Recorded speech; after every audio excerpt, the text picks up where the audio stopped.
Welcome to the Digital Enterprise Society podcast, addressing all aspects of the digital enterprise, inspiring connection without boundaries and creation without limits. Thank you for tuning in. Here are your hosts, Thom Singer and Craig Brown. Well, hello, and welcome to another episode of the Digital Enterprise Society podcast. Thank you so much for tuning in and coming along on the journey of this show that is designed to be a resource for those who work in and around PLM.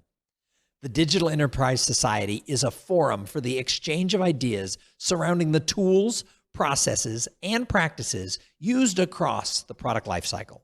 To learn more, visit digitalenterprisesociety.org. My name is Thom Singer, and I have the honor to co-host the show every single week with Craig Brown, an industry veteran and former PLM leader at General Motors. Hey, Craig, how you doing today? I'm great. You know, every time you say industry veteran, I feel older.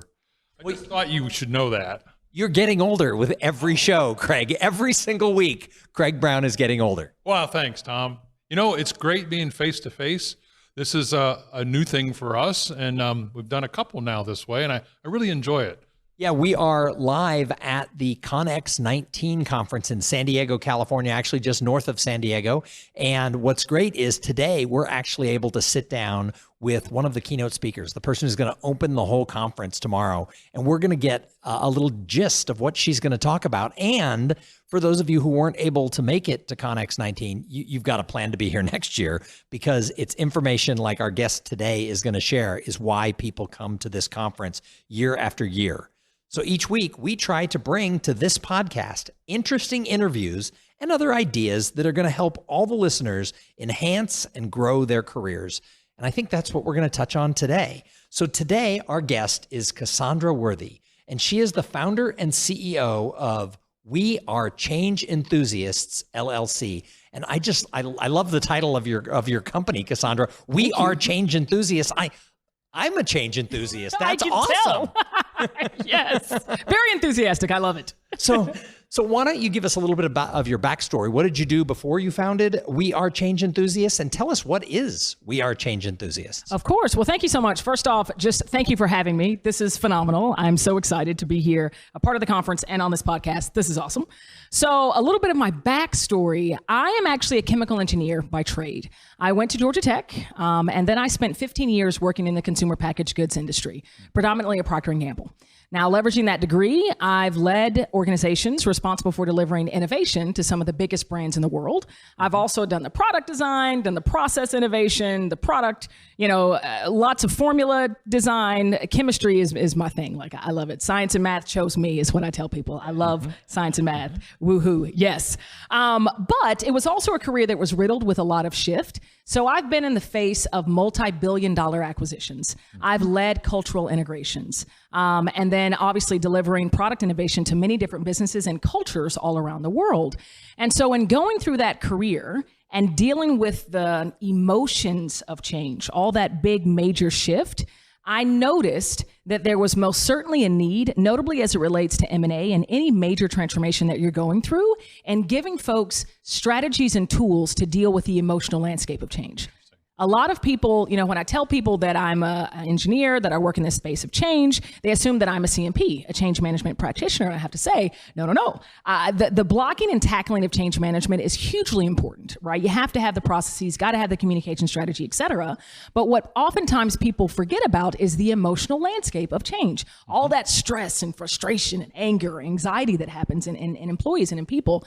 And so given that I experienced that firsthand, I was nearly that employee, time after time, that nearly just walked out of the door because I was so fed up and frustrated with all the change happening around me. I decided that I wanted to go off and kind of cultivate this whole strategy of change enthusiasm. I now share this with audiences as a keynote presenter. I also have, obviously, this consulting firm where I work with the clients in depth who are going through really acute changes and helping them deal with that emotional landscape. You know, Cassandra, this is excellent. And in my experience at General Motors, consolidating different groups into General Motors, and then deciding to get rid of different groups at General Motors. One of the things that I didn't think I was equipped to deal with was this emotional landscape. Now, I'm a confident guy and I'm a change advocate, but I was amazed at the resistance I would get from people inside the organization. And more times than not, none of it was malpurpose at all. What it really was things that I didn't quite understand. Yep. And so it sounds like you had that same experience. Absolutely. And it's pretty good. It is. That you're stepping into helping with this, because I think this is one of the biggest weaknesses we all have. Yes. Is first understanding what's going on. Yes. So maybe that's just you could summarize that for us. But then once you understand what's going on, what do you do about it? What do you do about it? Yes. So give us some insight about that. I will. First, let me address often a misnomer. When I tell people that I'm a change enthusiast, that I teach change enthusiasm, a lot of people assume, oh, this must be an overly sugary, sweet, optimistic way of dealing with change. You mean it's not? You're like a cheerleader. Okay, pay attention, everybody. Get out of here. It's too much. It's not that. Okay. So the very first, this is a 3-step strategy and mindset. The core of change enthusiasm is a 3-step strategy. The first step is recognizing what I call your feels, the stress, the frustration. You feel like popping somebody in the mouth because you're so aggravated with the change going around you. This is a signal. This is a signal that means you're in a moment of opportunity. That's step 2, recognizing this moment of opportunity and then exploring your options. What's possible for me to do now that I've got this signal that I'm feeling stressed and frustrated? What's going on? What are the options? And then the third is to make a conscious, productive choice to bring about a better feeling. Yeah. And so when you are embracing this as a mindset, as a strategy, you're practicing it consistently, what you'll come to find is that all these really big changes, they're not happening to you, they're happening for you. So you recognize when you start feeling those feels and you get that signal and you realize it's an opportunity, you can then advance your career and go to places that you would not have even dreamed. And I have done that time after time in my career. And now I work with individuals in my audiences and in my client base to recognize that as well. So one of the things you often hear from all levels, but even this middle level of leadership, so they're probably executives, but they're not vice presidents, is if we encourage too much change, it'll cause chaos. Is that what they really mean? Or is it more of what you're pointing out? It's not so much chaos as it is just emotional chaos. Well, and we're not equipped to handle these emotions, right? And I don't think that that's altogether true. As long as people have the strategy and the tools and you're embracing and coaching the right mindset, it's possible. Now, all that being said, you can absolutely go about change in the wrong way.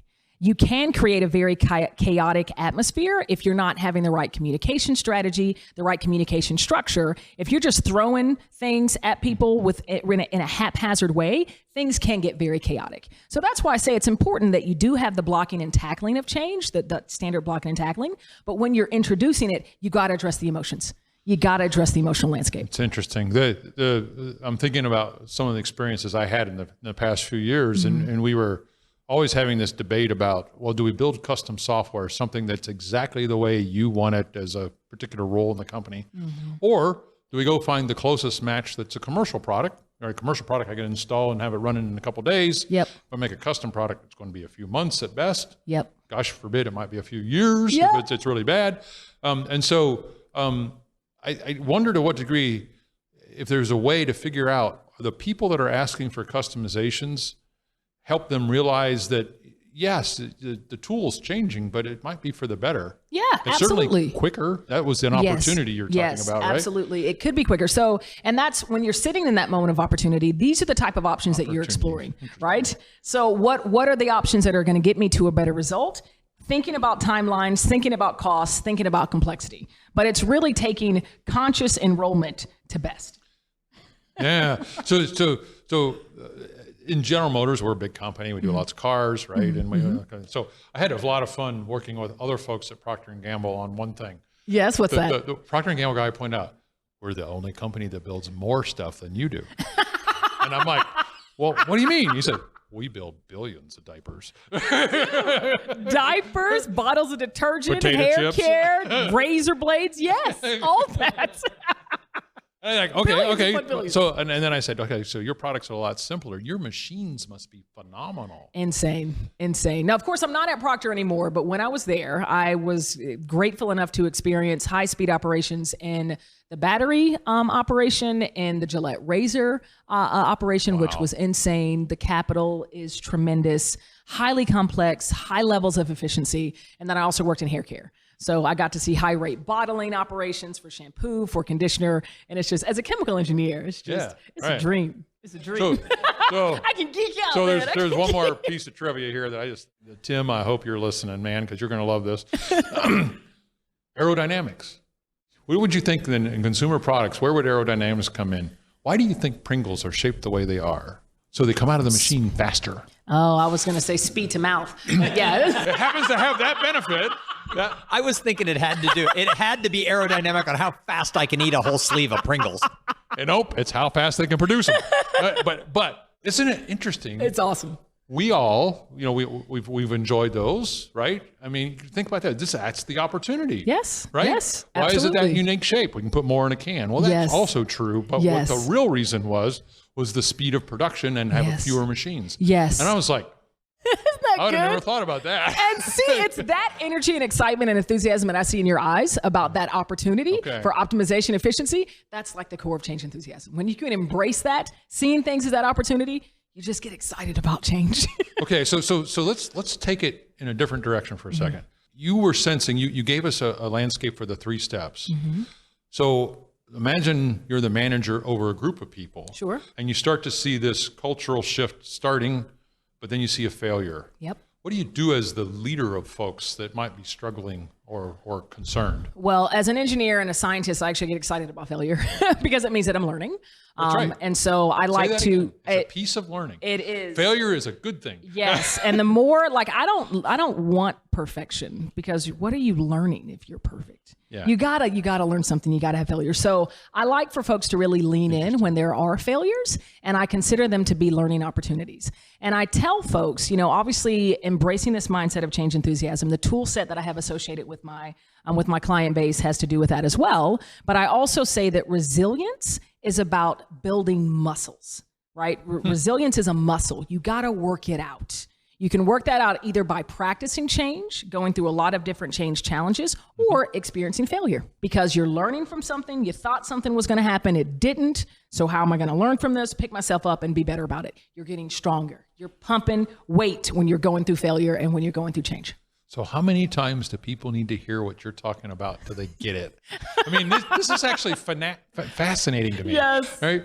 But I can imagine a couple weeks later, they get all enthused, they leave the conference, and then they're like, they hit the next set of surprises, and they forget it. They forget so it. Right. what I hope that people will actually remember from the keynote that I've given is the kind of pneumatics that I give when a signal is going off, when you're getting those feels. And I hope the way that I present it is memorable enough so that when people do feel that stress and frustration, they can remember the strategy. Do you have resources they can get to? I mean. Oh, of course. CassandraWorthy.com. Yeah, well, okay, there you go. Okay, there.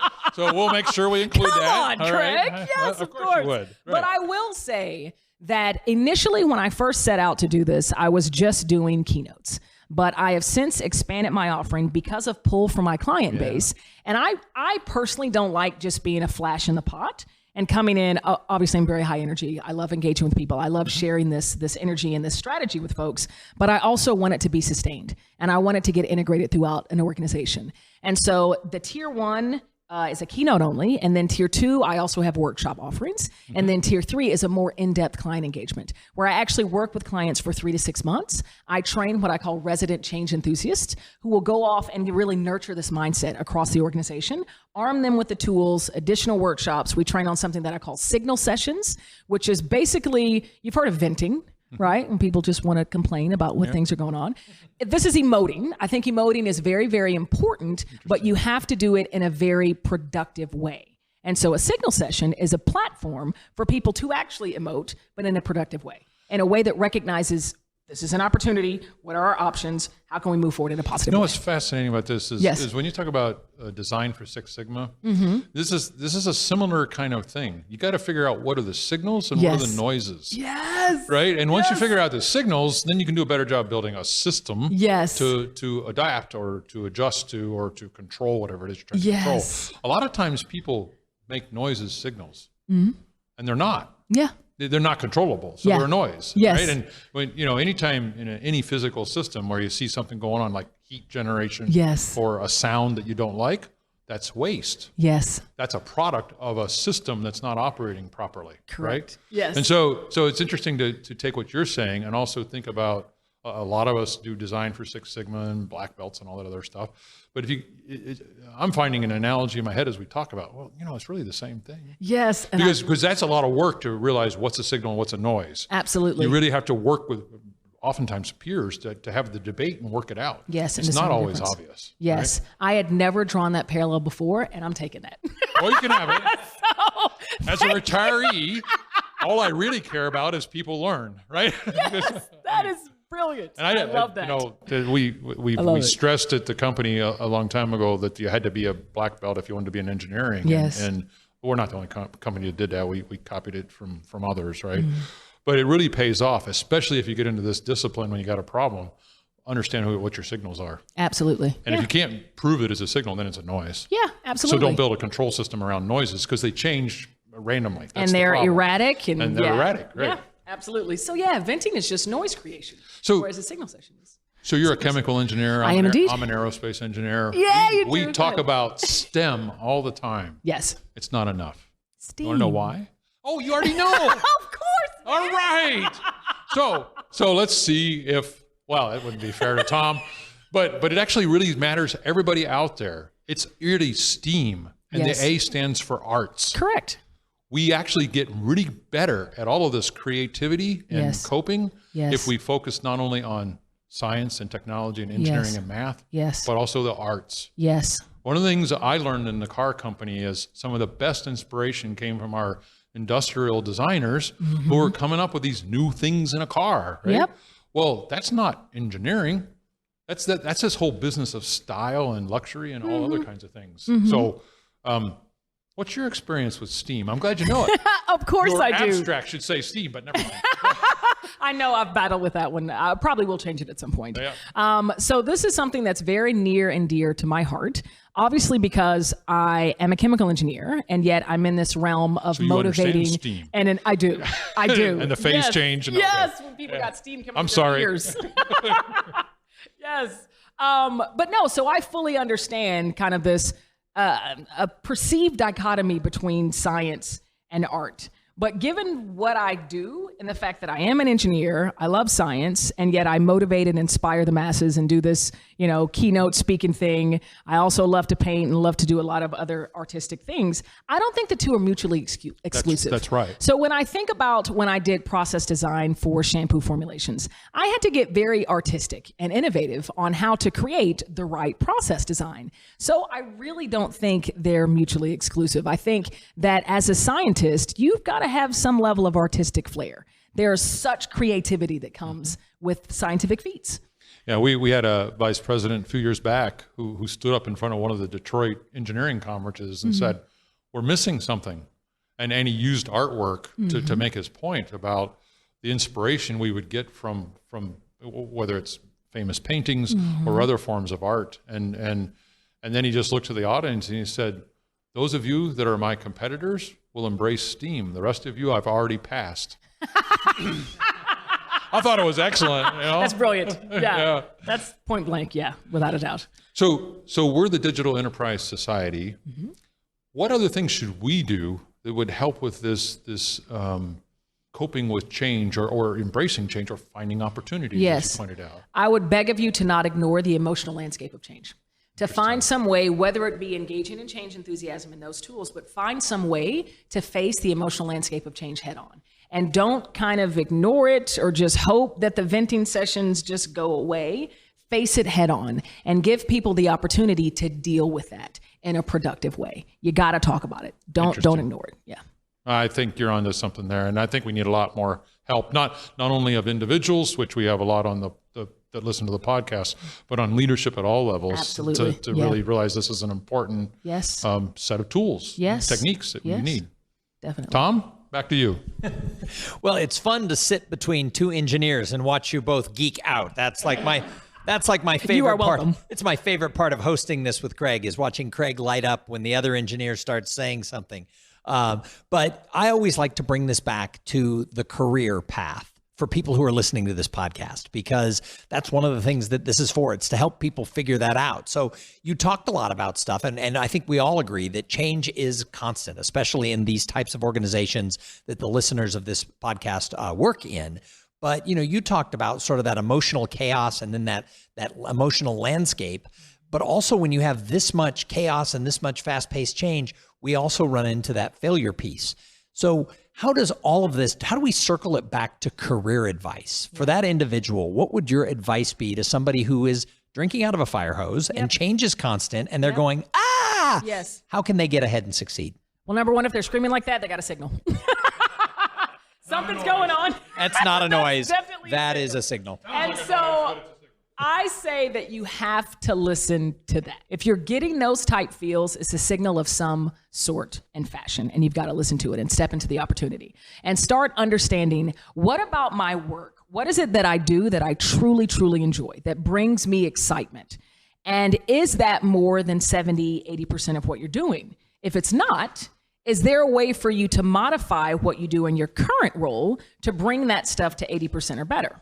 If you don't see any light to be able to do that, that's when you need to start looking for other options, which might be transition into a different role that can really elevate those things that bring you joy and excitement. But it always starts with you. Whenever I give coaching, counseling for people who are thinking about careers, going through transition, start with what it is that lights you up. What do you really enjoy, and what are you really skillful at? What can you do really well? And honestly, that's the same advice that I myself followed when I moved from being, a leader in innovation, leveraging this chemical engineering degree, to becoming a keynote speaker and consultant. It's about sharing my energy, my enthusiasm, my joy, bringing my technical knowledge and expertise out of corporate, and then sharing that with the world to help solve the world's needs. So you and I have kind of a kindred spirit thing. So I make my living as a keynote speaker and as a master of ceremonies. And in fact, I have the honor that I get to be the master of ceremonies at ConX 19. So tomorrow I will get the chance to introduce you. And I'm so glad when I do, because now I feel like I know you. So everybody else is going to be like, why did she get a better introduction? Well, it's because I got to spend the last half hour with her. But one of the things I teach, and this is very much in Symbiotico here, is I talk about this gap that exists for individuals and for teams between potential and performance. Why do you think some people are able to get farther across that gap? Potential and performance. Because we think potential is great, right? We hire Becky into the company and we think, oh my God, she is going to transform the team. And a year later, we're transitioning Becky out. Well, wait a minute. If she had potential, why didn't it work? Yes. Well, because there's this gap. Yes. So you can either have an individual who's incredibly self-actuated, so they know how to bridge that gap themselves, knowing their potential. That's kind of rare. I mean, you love to have that individual. You want them. But if not, you have to have the right support system around that individual to be in tune with that potential and how to nurture it, how to make it grow. So that's talking about your peers. That's talking about your leadership structure. How are you really elevating potential and giving this person the energy and the excitement to grow and get through that gap? Right. It takes the support. And I think that ties in very much to what you're saying about chaos, because sometimes I think the bosses are dealing with chaos and they're not there to do that role. Do you agree? Oh, absolutely. Without a doubt, which is, not the best. Well, Cassandra, thank you so much for joining us here on the podcast. This has been so much fun. And for those of you who are listening, join us again next week and go back and listen to the archives, because this podcast exists to share thoughts, ideas, and information in and around product lifecycle management. The Digital Enterprise Society is the place for the exchange of ideas around digital manufacturing tools. Check us out at digitalenterprisesociety.org. You've been listening to the Digital Enterprise Society podcast. Learn more about what you heard here today at digitalenterprisesociety.org. Join us again next week for